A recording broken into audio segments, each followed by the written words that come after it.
Welcome to the Lincoln Charter School Proctor Training session. So, first off, as proctors, you are additional monitors, or you could say you are advocates for the students. You're watching out to make sure that the test is given fairly for them. So, to be a proctor, you have to be an adult, and you cannot be currently enrolled in high school. So, our 18-year-old seniors cannot be proctors. You cannot be assigned to a room where a student is a relative or where an administrator is a relative, and you have to be trained. So if you happen on testing day to show up and we assign you to a room where you see a relative, just let us know and we'll get you swapped out so that that's not an issue. Let's go ahead and go over the testing code of ethics. I'll include a copy of this in your in an email that I'll send out with all this information. So I'm going to point out some, just a few highlights of this. So first, we're going to go to B. We're going to go to B4.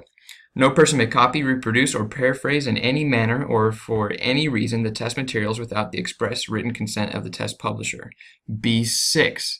Any person who learns of any breach in security, loss of materials, failure to account for materials, or any other deviation from required security procedures shall immediately report the information to the principal, building level test coordinator, school system test coordinator, and state level test coordinator.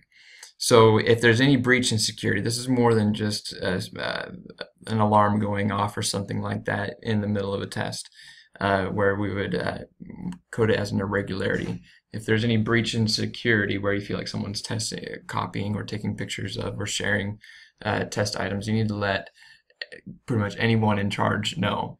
That way you can't just say, oh, I told the principal, and the principal ends up covering it up. This is a CYA on your part. Skip down to C3. Just as a heads up to you guys, you are not administrators, but it's good to know what's required of the administrators. The administrators shall be school personnel who have professional training in education in the state testing program. All right, so let's continue on to the next page.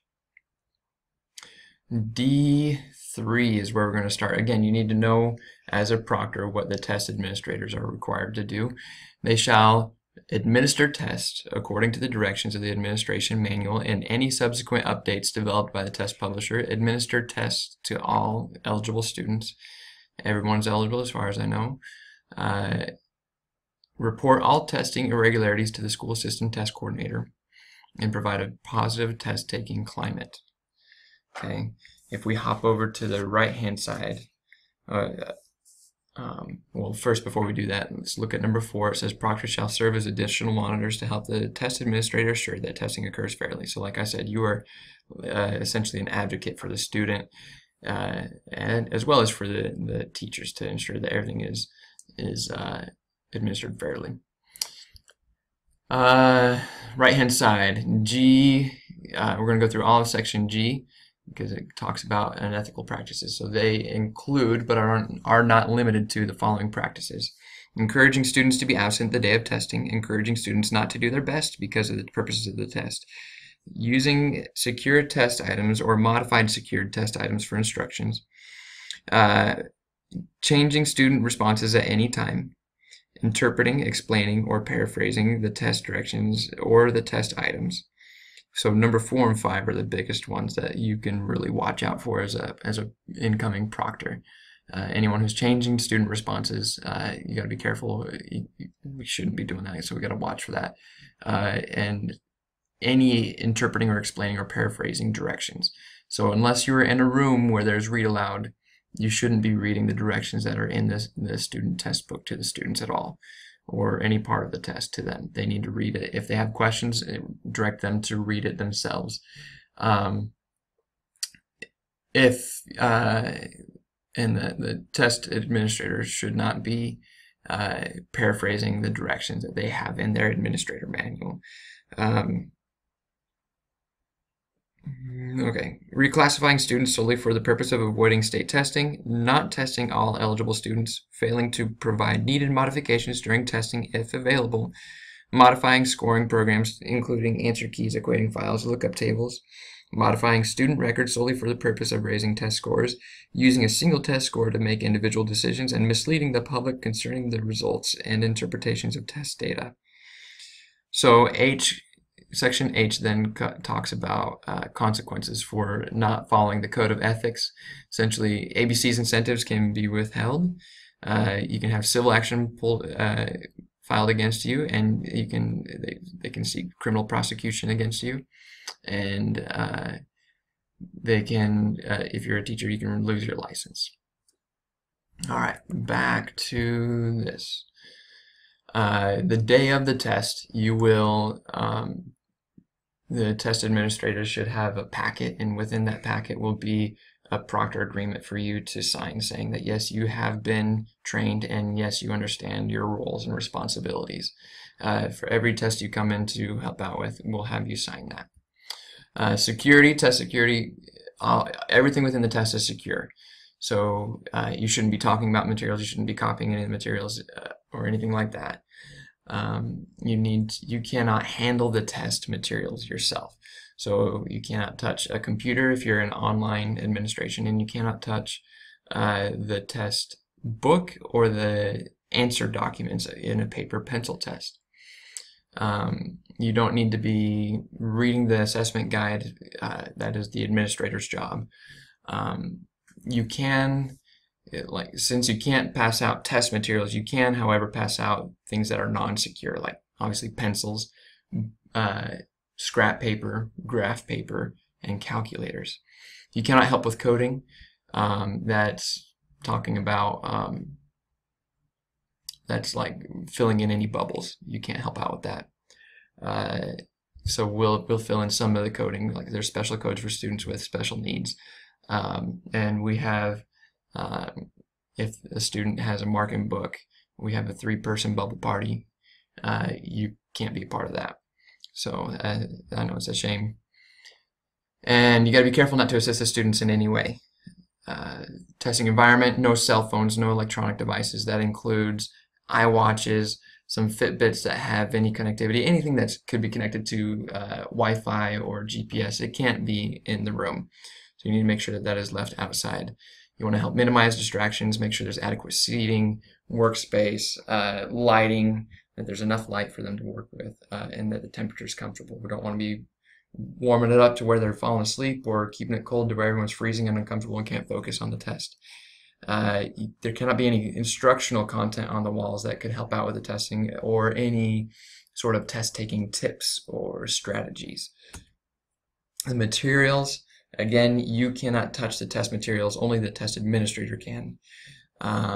As the test administrator goes through the script or the directions, they will start passing out the test materials as needed. Students are only allowed to have what is given out at the time. They can't have anything else on their desk, and no calculator games even during the calculator section. They can't be doing that. They need to be focusing on the test. After the test, they may read a novel once the materials have been collected by the test administrator. This has to be a non-curricular novel. Proper administration, we're looking for making sure you can help students find the correct section of the answer sheet. So if they're doing a math test, make sure they're in the math section. If they're doing an English test, make sure they're in the English section. Again, you can't read the script, can't read test items, you can't you want to be watching for misalignment.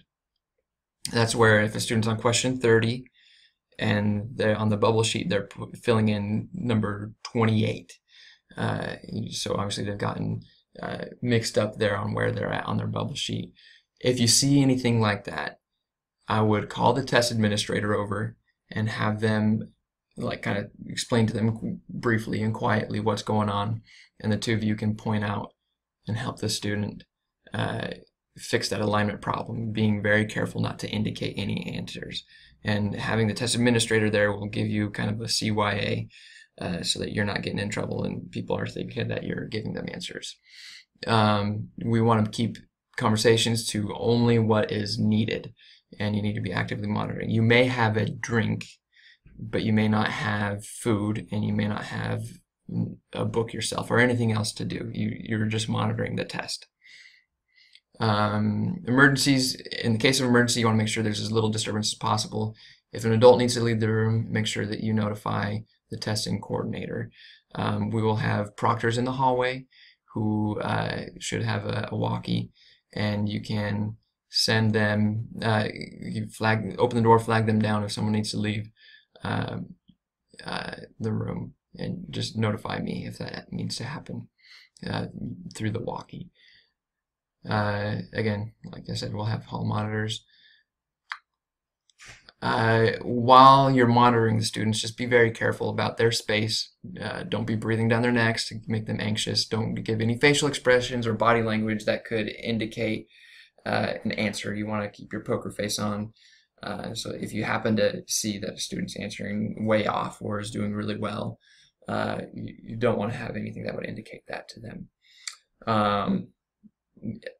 For paper pencil tests, the test book will be a color and the test form will be a color, or the answer document will be a color.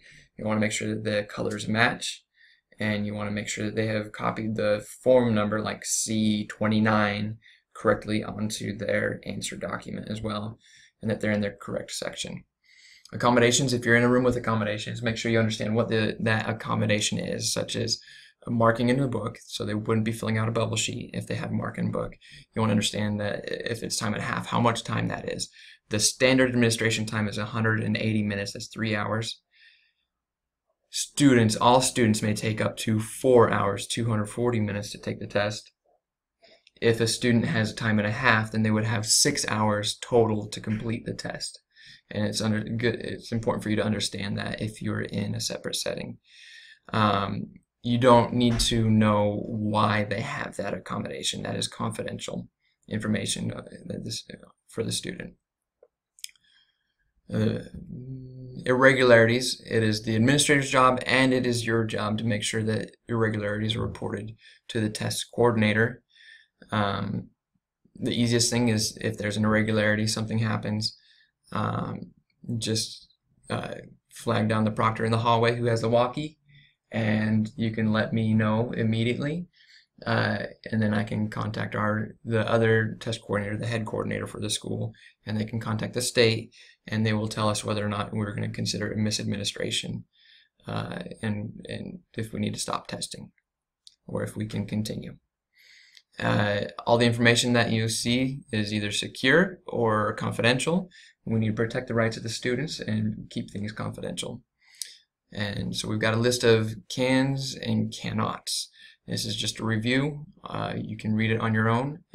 I will provide this PowerPoint in an email that I send out to you that has the link to this video. Thank you for your time, and look forward to seeing you on testing.